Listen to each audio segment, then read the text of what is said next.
ક્રમમાં આ તુલસીની માનસરામ કથામાં ભગવાનના નામની વંદના કરી. ત્યાર પછી આ કથાની આખો ઇતિહાસ, આમ તો ભગવાન શિવજીએ યુગો પહેલા કોઈ ખાસ સમય નથી મળતો, અથવા તો હશે ક્યાંક, મને નથી મળ્યું. યુગો પહેલા રામચરિતની રચના શિવજીએ કરી. ખાલી તુલસીદાસજી એટલું જ લખ્યું, યત પૂર્વમ, બહુ જ પૂર્વે, બહુ જ પૂર્વે, અત્યંત પૂર્વે, કોઈ કાળ નિર્દેશ નથી કર્યો, બહુ જ પૂર્વે. યત પૂર્વમ પ્રભુણા કૃતમ, રામાયણનું સર્જન કર્યું. કોઈ અધિકારી ન મળ્યું, એટલે આ રામકથાને શિવજીએ યુગો પહેલા રચી, અને રચી મહેશ નિજ માનસ રાખા. માનસ એટલે હૃદય, હૃદયમાં રાખ્યું, હૃદયસ્થ કર્યું. ખાલી ગ્રંથસ્થ નહીં, હૃદયસ્થ, હૃદયમાં રાખ્યું. શિવજી યુગો સુધી રાહ જુએ છે, કોઈ યોગ્ય મળે તો મારે આ રામકથા એની પાસે ગાવી છે. યુગો સુધી રાહ જોઈ. અને જ્યારે ત્રેતાયુગમાં સતી ની સાથે, દક્ષ કન્યાની સાથે શિવના લગ્ન થયા, પણ એ વખતે સતી રામકથામાં રુચિ લેતા નથી. પોતાના પતિ રામકથાને પોતાના હૃદયમાં રાખીને બેઠા છે, પણ સતીના મનમાં એ રામકથાનો ભાવ જાગ્યો નથી. એણે બીજો જન્મ લીધો પાર્વતીનો. ત્યારે પાત્રતા સધાણી અને અવસર ઊભો થયો, અને ત્યારે શિવજીએ યોગ્ય સમય જોઈને શિવાસન ભાખા પાર્વતીને આ કથા કહી. તો આખો ઇતિહાસ તુલસીદાસજી, તો યુગો પહેલા રામાયણની રચના થઈ છે.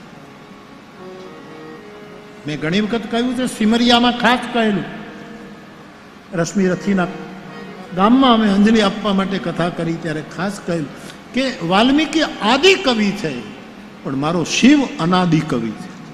એ અનાદિ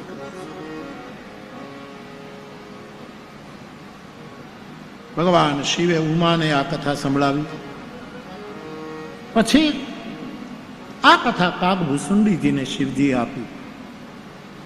શિવજીને બે જગ્યાએથી રામકથા મળી. એક તો લોમસ નામના મહાપુરુષે એને રામકથી રામચરિતમાનસ આપી. ઘણી વખત આપણે નથી, મને ઘણી વખત હું જોઉં છું કે ક્યાંક જઈએ એટલે ઘણા લોકો આપણને રામચરિતમાનસ ભેટ આપે. આવું બને, લો બાપુ રામ. પણ હું સમજુ છું કે મને તો મારા ગુરુએ આપ્યું છે, પણ તમે આપ્યું છે તો મારા ગ્રંથની પ્રસાદી. એમ શિવજીએ ભૂસુંડીને રામકથા આપેલી, પરંતુ કાલાંતરે લોમસ ઋષિએ પણ આશ્રમમાં કાગભૂસુંડીને રાખીને રામચરિતમાનસ ભણાવ્યું પાછું. એ પણ એક ક્રમ છે. શિવજીએ આની રચના કરી આદિકાળમાં, અને એ કાગભૂસુંડીજીને આપી. કાગભૂસુંડીજીએ ગરુડને આ કથા આપી, શ્રવણ કરે.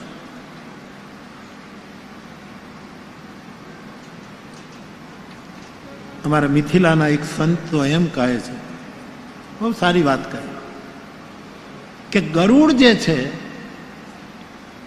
એના ઉપર વિષ્ણુ ભગવાન બેસે, પછી એની પાંખોમાંથી સામવેદ નીકળતો, સામ ગાયન થતું. ગરુડની પાંખોમાંથી એક ધ્વન્યાત્મક એક જે ધ્વનિ, એક નાદ, એ સામવેદ હતો. પણ કાગભૂસુંડી જેવા બુદ્ધ પુરુષ પાસેથી એને રામકથા જ્યારે મળી ગઈ, ત્યારે સામવેદની જગ્યાએ ઉડાન ભરે ત્યારે ચોપાઈઓ ઉઠતી હતી, એમાંથી ચોપાઈઓનો ધ્વનિ નીકળવા લાગ્યો હતો. આ ગરુડને મળી રામકથા. એ જ કથા શિખર ઉપર હતી, નીલગિરી ઉપર, કૈલાસ ઉપર. પછી જેમ ત્યાંથી નદીઓ નીચે ઉતરે, એમ રામકથાની આ સરિતા તીર્થરાજ પ્રયાગમાં આવી, જ્યાં ગંગા, યમુના અને સરસ્વતીનો સંગમ છે.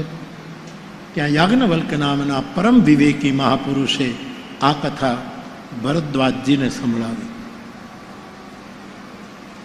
ત્યાર પછી આ જ પરંપરામાં ગોસ્વામીજી કહે, વરાહ ક્ષેત્રમાં મારા ગુરુ નરહરિ મહારાજ, એણે મને આ કથા વારંવાર સંભળાવી. પણ એ વખતે મારી નાદાન અવસ્થા, એટલે મારા મગજમાં એ કથા કંઈ ઉતરી નહીં.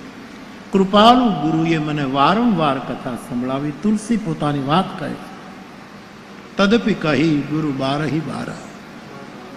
વારંવાર ગુરુ બોલતા રહ્યા, ત્યારે કાંઈક મગજમાં ઉતર્યું. ઘણા લોકો નથી કહેતા કે એકની એક કથા, એની એ રામ કથા, મોરારી બાપુ, તમે આ બધું હું ઉપાડો લીધો છે. કેટલું સાંભળવાનું? વારંવાર સાંભળવું પડશે, ત્યારે એતબાર આવશે. જે બાર બાર સાંભળે છે એને એતબાર આવે છે, નહીતર એતબાર નથી. હું તમને કહું, તમે કુશળ હો તો તમે એક ઝટકે, પણ 100માં તમે દોરો પરવો એક ઝટકે પરોવી દો છો, આમ વયો જાય, આમ વયો જાય. આપણે ગામડામાં રહ્યા ને ખબર છે, આપણે એને મુખામૃત આપીએ,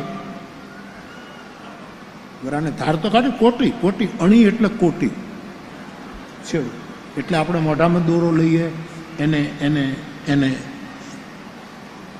આપણું અધરામૃત આપીએ, અને પછી એને એને ઓલું કરીને આપણે આમ પરો. તમે જોજો ને, લગભગ આમ કોઈ માતા કોઈ કુશળ હોય એમાં તો પહેલા ધડાકે જ પરોવી લે, બાકી નહીં તો મારે, હું તો આપણે નાના હતા ને જ્યારે ફાટેલા કપડાં પહેરતા હતા ત્યારે આમ ગાજ બાજ પેલું થઈ ગયું એને કરવું હોય તો માં હોય આપે કે હું રસોઈ કરું, ભાઈ તું કરી લે ને, એટલે મારે તો ગોટો જ થતો, લગભગ આમ જ વહી જાય, દોરો આમ જ છે, પછી દોરા ઉપર ખીચ ચડે, કાં તો ઉપર વયો જાય, કાં તો આ વયો જાય, આમ જ થાય. વારંવાર જ્યારે આમ કરીએ છીએ ત્યારે દોરો મૂક. એમ ભગવાનની કથા વારે વારે સાંભળીએ છીએ ત્યારે એતબારનું મુક્તિ પાકે છે. એ વખત તદપી કહી, અને ગુરુ એટલો એટલો એટલો ધીરજવાન હોય છે કે વારંવાર રિપીટ કરે, વારંવાર કહે, વારંવાર.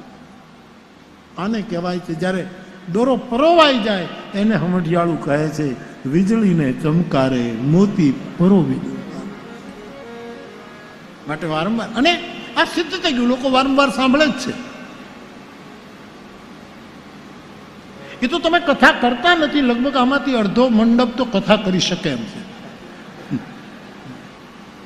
બધાને કથા આવડે છે, બધાને સોપાઈઓ યાદ છે, બધાને દ્રષ્ટાંતો યાદ છે, બધાને અમુકમાં ગોટા ચડી જાય, પણ છતાંય લોકો સાંભળે જ છે. એનું કારણ વારંવાર સાંભળવું પડશે, વારંવાર ભોજન વારંવાર લેવું પડે છે. એમ રામકથાનું ભજન પણ વારંવાર કરવું પડે. તું તલગાજડામાં બેઠો ને ત્યારે મોટી માળા પછી બહુ ન ફેરવું, આમ ત્યાં એક બેરખો રાખું છું હમણાં, એક નાનો એવો બેરખો હિંચકા પર આમ ફેરવ્યો કર્યો. એક ભાઈ મને પૂછ્યું, બાપુ તમે અમારી સાથે વાતો કરો છો ને બેરખો ફેરવો, આ કેમ થાય? ભજન કરતા કરતા વાત. મેં કીધું ભોજન કરતા કરતા તું તારા બાળકો સાથે વાત કરે છે? કરે છે? વાત તો કરતા હોય ને, મારો દીકરો દીકરી હોય, ઘરેથી હોય, બધાની સાથે વાત. એની ભોજન કરતા કરતા વાત કરે, એમાં પછી મીઠાશ વધે છે ને, તો પછી હું ભજન કરતા કરતા તારી હારે વાત કરું છું, મીઠાશ વધારે ને એમાં બગડી શું જાય? બેરકો ફેરવો, બીજાને હારે વાત કરવી તો કરાય, તમારે ચિંતા નહીં કરવાની. બોલનારા તો આ જ ધંધો છે. અમુક લોકોને પરમાત્માએ આવો પોર્ટફોલિયો હોતો છે કે તમારે આ ધરતી નામક ગ્રહ ઉપર જઈને તમારે આવા જ ધંધા કરવાના, અને તમારે તમારું કુળ દીપાવવું, તમારે તમારી 71 પેઢીઓને ડૂબાડવી, તારવું એમ તો કહેવાય નહીં. ઘણા લોકો કહે તમે બેરખો ફેરવો અને પાછી વાતો, પણ ભોજન કરતા જો વાત, આદમી સરખા સહેલીઓ સખાઓ ભેગા થઈ મધુર મધુર વાતો કરતા કરતા ભોજન કરે તો એમાં અમૃત વરસે. એમ બેરખો ફેરવતા ફેરવતા કદાચ વાતો કરો તો એમાં મધુરતા આવશે, એમાં ટીકા કરવાની કાંઈ જરૂર નથી. બેરખા ચાલુ રાખો. તમે જુઓ આ દ્રશ્ય જુઓ, ઘણા મહાપુરુષ, આપણે તો કોઈ મહાપુરુષમાં ગણીએ નહીં, આપણે બધા સાથે હોઈએ, પણ ઘણા માણસોની પાસે મેં જોયું છે આટલા ઉંમરમાં, ઘણા માણસો ઘણાની પાસે બેઠા ને બધા ધ્યાનમાં જ બેઠા, કોઈ બોલે નહીં, કોઈ ચાલે નહીં, બધા ધ્યાનમાં. હા બધું